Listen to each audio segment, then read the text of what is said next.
Hello dear students, today we are starting a new chapter number 7 triangles. Triangles के बारे में हम पहले भी लास्ट क्लासेस में काफ़ी कुछ पढ़ के आ चुके हैं कि ट्राइंगल्स क्या होते हैं, उनकी प्रॉपर्टीज़ क्या होती हैं, ठीक है। तो ये सारी चीज़ें हमने लास्ट क्लास में सीख रखा है, बट फिर भी एक बार उन्हें रिवाइज कर लेते हैं ताकि आपको थोड़ा सा रिकॉल हो जाए, ठीक है।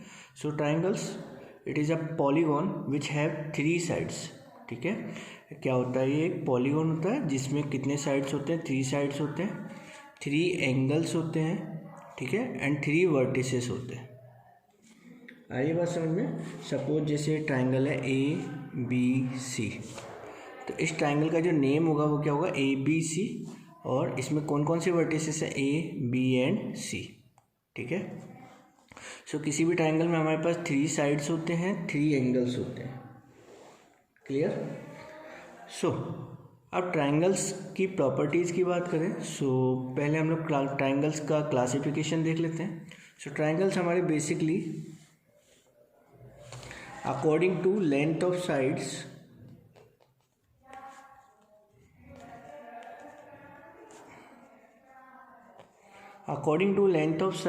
there are 3 type of triangles. The first triangle is scalene triangle, in which all 3 sides are not equal. It is called scalene triangle. ऐसा ट्राइंगल जिसमें तीनों साइड में से कोई भी साइड इक्वल नहीं हो, no side will equal, is called scalene triangle, ठीक है। सेकंड आता है हमारे पास आइसोसेलेस ट्राइंगल।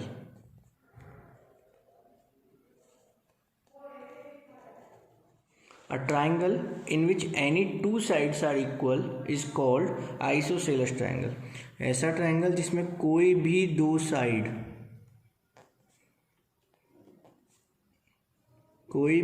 साइड इक्वल हो, उसे हम क्या कहते हैं, आइसोसेलेस ट्राइंगल कहते हैं।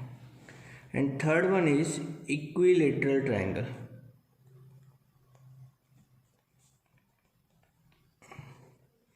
ऐसा ट्राइंगल जिसमें तीनों साइड इक्वल होती हैं, all sides are equal, is called equilateral triangle, ठीक है। So these are 3 types of triangles according to length of their sides. According to angles,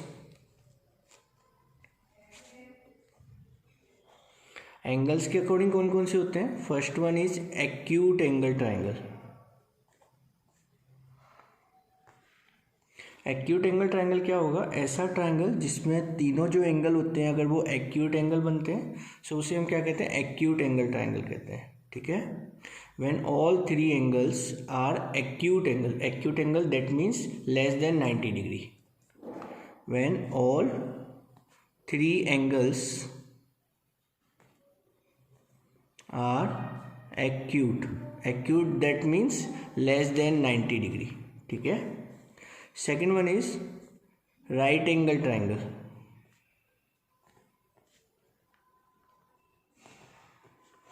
when one angle is 90 degree in a triangle it is called right angle triangle. ऐसा कोई भी triangle जिसमें अगर एक angle अगर 90 degree का होता है तो उसे हम क्या कहते हैं, राइट एंगल ट्राइंगल कहते हैं, ठीक है। So one angle is 90 degree, ठीक है, is called right angle triangle.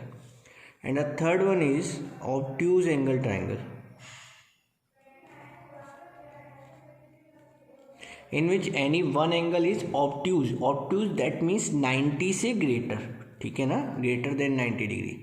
So when one angle is greater than 90, या फिर मैं इसे डायरेक्ट लिख देता हूँ, when one angle is obtuse it is called obtuse angle triangle.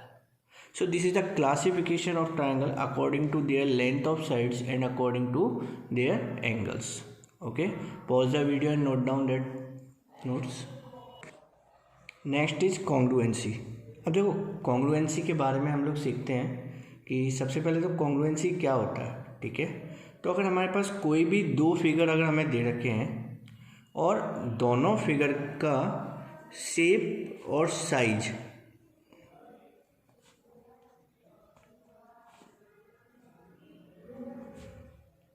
when two figures are in same shape and same size is called congruency figures।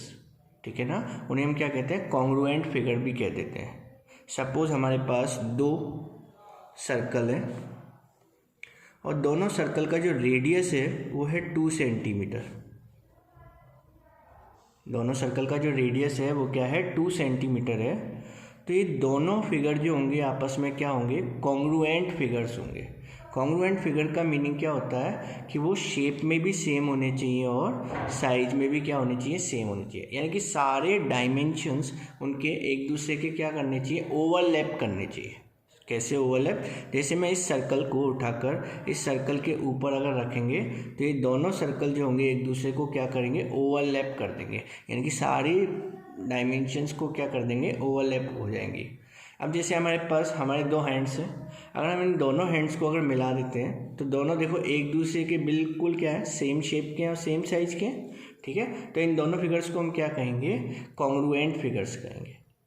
ठीक है, आ रही है बात समझ में।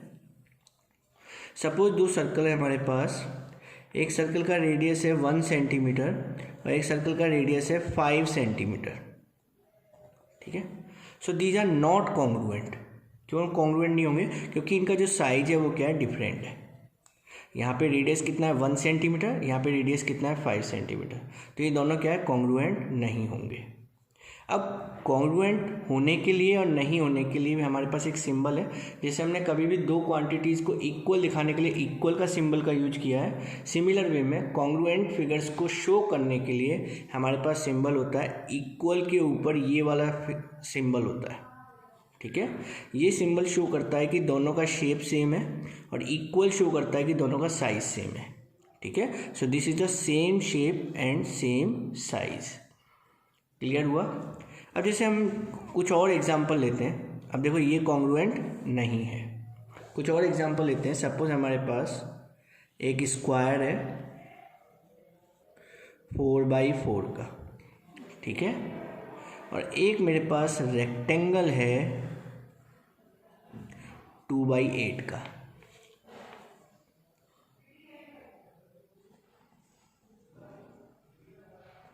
आ रही है बात समझ में। अब देखो स्क्वायर और रेक्टेंगल, स्क्वायर और रेक्टेंगल दोनों का अगर हम एरिया चेक करें,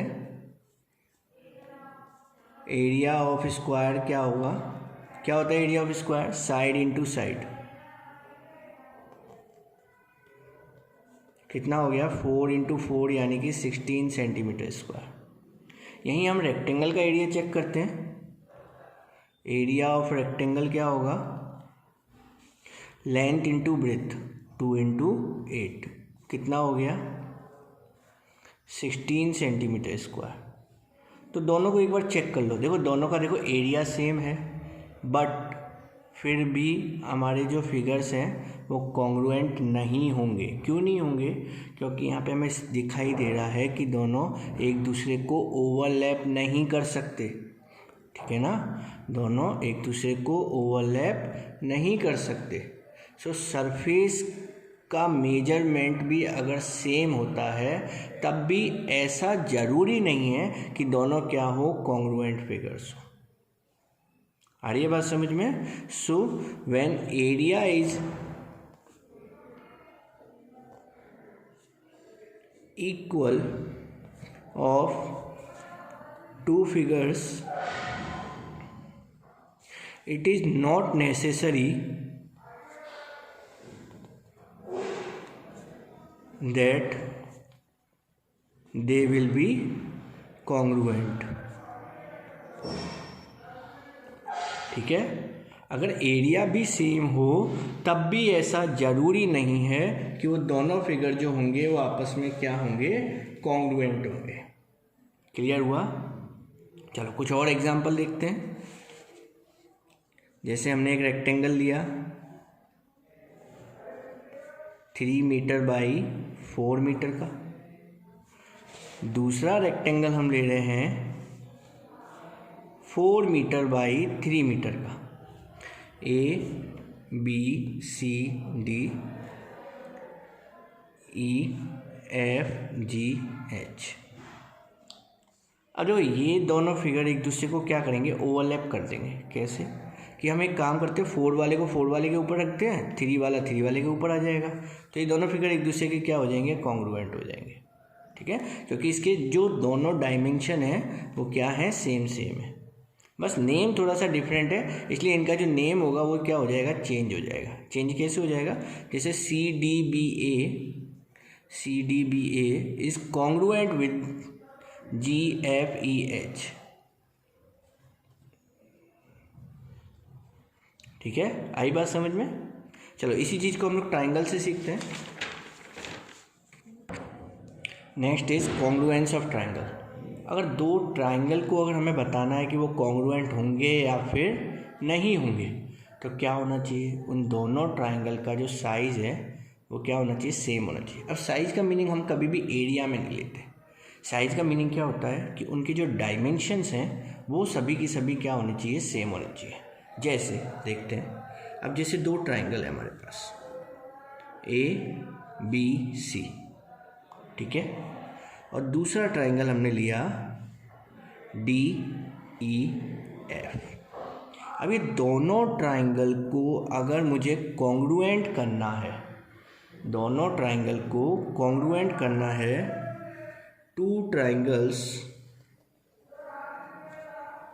are congruent if, अगर दोनों ट्राइंगल को अगर हमें कॉन्ग्रुएंट करना है तो कंडीशन नंबर फर्स्ट क्या है कि करस्पॉन्डिंग एंगल्स आर इक्वल। क्या होना चाहिए, दोनों के जो करस्पॉन्डिंग एंगल्स हैं वो आपस में क्या होने चाहिए, इक्वल होने चाहिए। कैसे, angle A is equal to angle D, angle B is equal to angle E, and angle C is equal to angle F. ठीक है, and second condition is that corresponding sides are equal. और दूसरी चीज़ क्या होनी चाहिए, corresponding sides आपस में क्या होनी चाहिए, इक्वल होनी चाहिए। अब करस्पॉन्डिंग साइड जैसे AB equal to DE, BC equal to EF and AC equal to DF। आ रही है बात समझ में। तो करस्पॉन्डिंग एंगल्स और करस्पॉन्डिंग साइड्स अगर आपस में इक्वल हैं, then these two triangles are congruent। Then हम क्या कह सकते हैं कि triangle ABC and triangle DEF is congruent. आ रही है बात समझ में। तो ये कॉन्ग्रुएंट का सिंबल होगा। तो ये दोनों कंडीशन हमारे लिए क्या है, नेसेसरी है कि भैया दोनों के करस्पॉन्डिंग एंगल्स आपस में क्या होने चाहिए, इक्वल होने चाहिए, एंड करस्पॉन्डिंग साइड्स आपस में क्या होने चाहिए, इक्वल होने चाहिए। तो ये हमारे पास क्या आ गई, ऐसी दो कंडीशन आ गई जिससे हम क्या कह सकते हैं कि कॉन्ग्रुएंस ऑफ ट्राइंगल्स, यानी कि दो ट्राइंगल कब क्या होंगे, कॉन्ग्रुएंट होंगे। आ रही है बात समझ में। तो ये हमारे पास 6 एलिमेंट है। अब एक एक एलिमेंट को तो हम चेक कर नहीं सकते, ठीक है ना, तो कुछ क्राइटेरिया बनाए गए। इन 6 एलिमेंट्स में से कुछ ऐसे क्राइटेरिया बनाए गए जिनसे बाकी सारी चीज़ें क्या होती है, अपने आप इक्वल हो जाती है। बाकी सारी चीज़ें क्या होती है, अपने आप इक्वल हो जाती है, तो वो क्या हो जाते हैं, कॉन्ग्रुएंट ट्राइंगल्स हो जाते हैं। उन्हें हम क्या कहते हैं, क्राइटेरिया फॉर कॉन्ग्रुएंसी। अब जैसे हमारे पास यहाँ पे 6 एलिमेंट्स हैं, 1 2 3 एंगल्स हैं एंड 3 साइड्स हैं। सो 3 एंगल्स और 3 साइड्स अगर हम सारी चीज़ों को चेक करेंगे तो हमें वैसे ही पता चल जाएगा कि वो कॉन्ग्रुएंट है। बट मैथमेटिशियन क्या करते हैं, कुछ ना कुछ ऐसा निकालते हैं जिससे लॉजिक की वजह से हम पता कर सकें कि वो कॉन्ग्रुएंट है या फिर नहीं है। तो यहाँ पर भी हम क्या करेंगे, लॉजिक यूज करेंगे। So note down the next heading, criteria for congruence of triangles.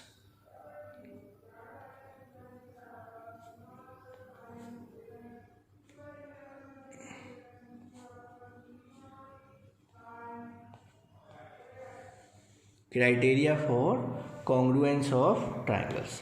अरे वो कुछ क्राइटेरिया बनाए गए जिनके थ्रू हम कह सकते हैं कि दोनों ट्राइंगल जो हैं वो कॉन्ग्रुएंट होंगे या फिर नहीं होंगे। अब देखो क्राइटेरिया क्या क्या है। क्राइटेरिया पहले मैं नंबर वाइज एक बार आपको लर्न करवा देता हूँ। क्राइटेरिया हमारे 4 होते हैं। फर्स्ट क्राइटेरिया आता है हमारे पास एंगल साइड एंगल, ठीक है। चलो पहला दूसरा याद कर लेते हैं, साइड साइड साइड, ठीक है। Second is side angle side, third is angle side angle, या फिर इसके संग एक और भी होल्ड होता है angle angle side, and fourth one is right angle hypotenuse other side. तो ये हमारे पास 4 ऐसे क्राइटेरिया हैं जिनके थ्रू हम कह सकते हैं कि कोई भी दो ट्राइंगल क्या होंगे कॉन्ग्रुएंट होंगे, ठीक है। तो ये ऐसे क्राइटेरिया हैं जिनके थ्रू हम कह सकते हैं कि दोनों ट्राइंगल क्या हैं, कॉन्ग्रुएंट है। अब इनको एक एक करके समझते हैं, ठीक है। तो देखेंगे सबसे पहले, देखो फर्स्ट क्राइटेरिया है SSS, that means side side side. अब देखो हर क्राइटेरिया को हम नाम से ही पहचानेंगे। कैसे कि अगर दो ट्राइंगल है हमारे पास ABC and these two triangles are such that AB side is equal to DE side, BC side is equal to EF side and AC side is equal to DF side. When these all three corresponding sides are equal,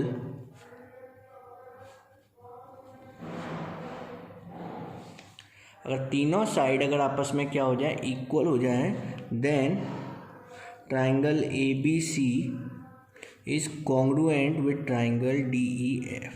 तो triangle ABC जो होगा वो triangle DEF के क्या होगा, congruent होगा।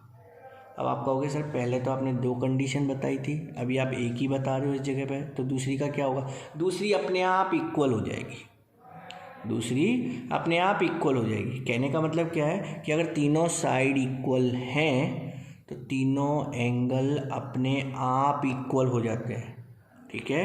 अब अपने आप इक्वल हो जाते हैं, दैट मीन्स अगर दो ट्राइंगल हमारे क्या हो गए हैं, कॉन्ग्रुएंट हो गए हैं, तो एंगल A जो है वो एंगल D के इक्वल होगा, एंगल B जो है वो एंगल E के इक्वल होगा, और एंगल C जो है वो एंगल F के इक्वल होगा। और इसे हम कहते हैं बाई CPCT। अब कहोगे सर CPCT क्या है, कि अगर दो ट्राइंगल कॉन्ग्रुएंट हैं तो उनके सारे करस्पॉन्डिंग पार्ट्स आपस में क्या होते हैं, इक्वल होते हैं, ठीक है। आ रही है बात समझ में। इफ टू ट्राइंगल्स आर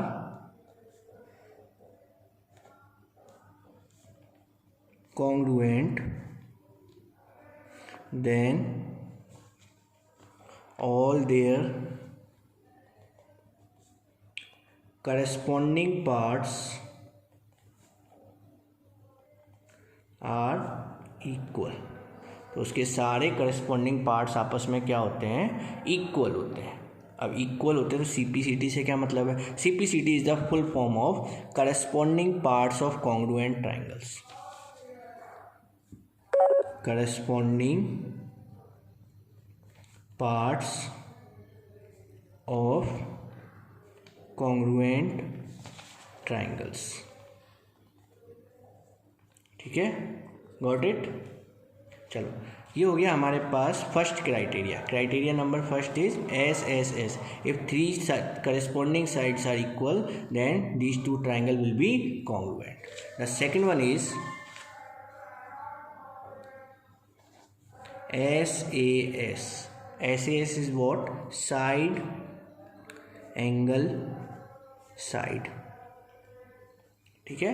कौन सा क्राइटेरिया है ये, साइड एंगल साइड। अब देखो इसमें क्या होता है, जैसे हमारे पास दो ट्राइंगल हैं ABC और दूसरा ट्राइंगल है DEF, ठीक।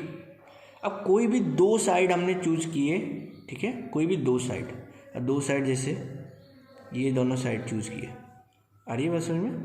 तो AB साइड अगर DE के इक्वल है एंड AC साइड अगर DF के इक्वल है, और इन दो साइड के मिड वाला एंगल, ध्यान रखना, इन दो साइड के मिड वाला एंगल भी अगर करस्पॉन्डिंगली इक्वल आता है, ठीक है ना, करस्पॉन्डिंगली इक्वल आता है, then this side angle side criteria is follow. आ रही है बात समझ में? तो देखो, अगर ए बी जो है वो डी ई के इक्वल है, ठीक, angle A is equal to angle D and side A C is equal to D F. So यहाँ पे कौन सा फॉलो हो रहा है? S A S criteria follow हो रहा है। And when S A S criteria follow, triangle A B